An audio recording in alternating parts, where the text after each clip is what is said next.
ان شاء الله النهارده هنتكلم عن الرومي. طبعا احنا مش فاضيين نتكلموا على الناس، هنتكلموا عن الرومي النهارده.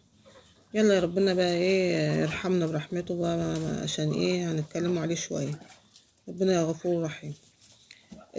في ناس بتسألني على الرومي وتقول الرومي الابيض بيبيض وبيرقد.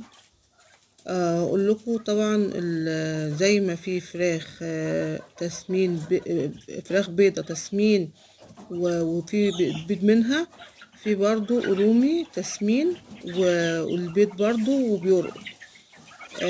يعني يعني الفراخ، يعني الرومي ده اللي عندي ده تسمين، يعني اخد منه لحم بس زي الفراخ البيضة التسمين.